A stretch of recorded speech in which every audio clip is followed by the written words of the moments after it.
What's up guys? Scott here from Uncle Scott's Kitchen. We are talking about frying oil. I review a bunch of deep fryers around here, and one question I always get is how many times can you reuse your frying oil? Let's see if we can answer that question. I'm going to give some guidelines. These are not hard and fast rules. Give some guidelines up at the top here, and then I've got some examples. If you stick around, we've got some examples, and we'll get into some nuances of time and temperature and storage after that.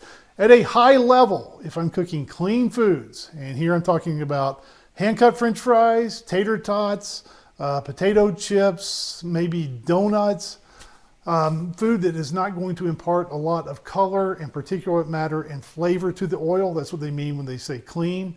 All food I eat is clean. I don't eat dirty food. So it's all clean. Here we're talking about the way it leaves the oil. Then I will use the oil, say 6 or 7 times over 6-8 weeks or so. And then once I've used it for those clean foods that number of times, I move it over to foods at the other end of the spectrum. And here I'm talking about foods like jalapeno poppers, hand-dipped onion rings, maybe fish, and especially fried chicken. Around here, we will soak chicken in buttermilk and hot sauce and salt and then flour it and fry that up. That really imparts a lot of color change, and it leaves a lot of particulate matter, that buttermilk, and then that chicken has a lot of strong chicken flavor. Those type foods at this other end of the spectrum are pretty much one and done, or at most 2 and done. So I get 6 uses for clean food, then I move it over and 1 and done for these more stronger, more aromatic, flavorful foods. Okay, it's important to remember that there's a time element involved here too. All cooking oil is eventually going to go rancid. Once you open your oil, this new oil here, the clock starts. Now it's not going to go rancid overnight, but if I say you can use your oil 6 or 7 times for those clean foods, that's over a relatively short time period. A couple of months or so. Don't fry once a month and expect your oil to be in pristine condition 9 months from now.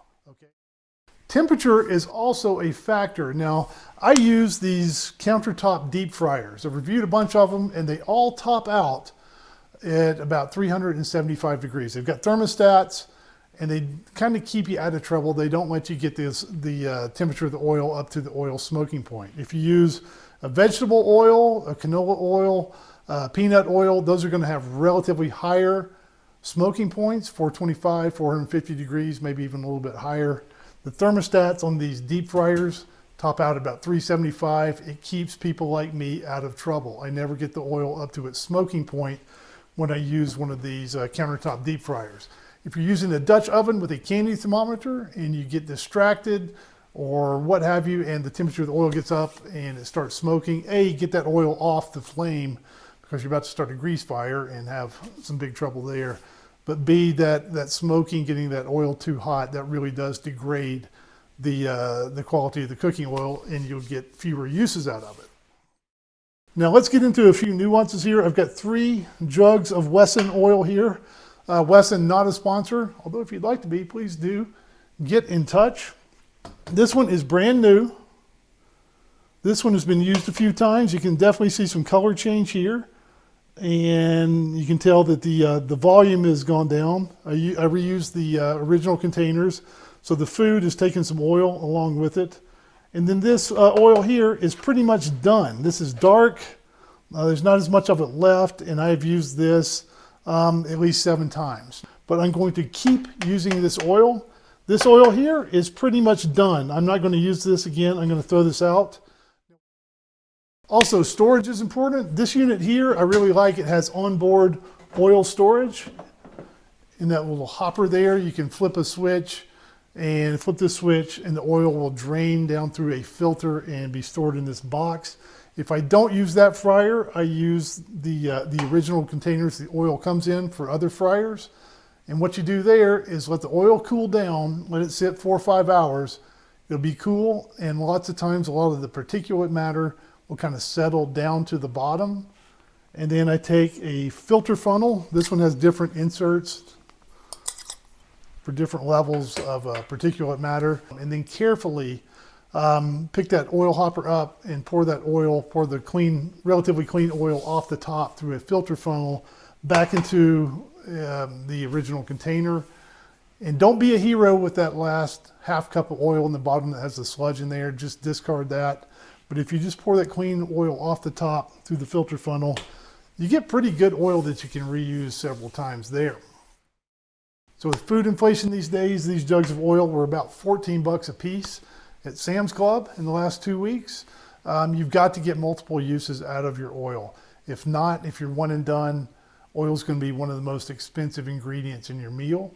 For example, though, I got 7 uses out of this oil and it was about 14 bucks. That gets it down to about $2 per usage. A lot more reasonable and manageable for your food budget there. Now let me show you the difference between some of these quote unquote clean foods and some of the foods that impart the flavor and aroma and particulate matter. Here's some oil after frying some hand-cut French fries. Now I did have just a little bit of cornstarch on the fries. You see just a little bit of particulate matter at the bottom. That oil is very clean and I can definitely keep using this oil for things like fries. And here at the other end of the spectrum, this is oil I've used to fry 7 or 8 baskets of hand-dipped buttermilk fried chicken. That buttermilk, the flour, the chicken, all that together really imparts a lot of aroma and color change and leaves a lot of particulate matter. And for me, this oil is done. I'm going to get that back in its original container and dispose of that. Okay, if you've enjoyed this video and found it helpful, make sure you like and subscribe to the old channel. Look somewhere on the screen for other videos you might enjoy. Thank you for watching, and we'll see you again next time on Uncle Scott's Kitchen.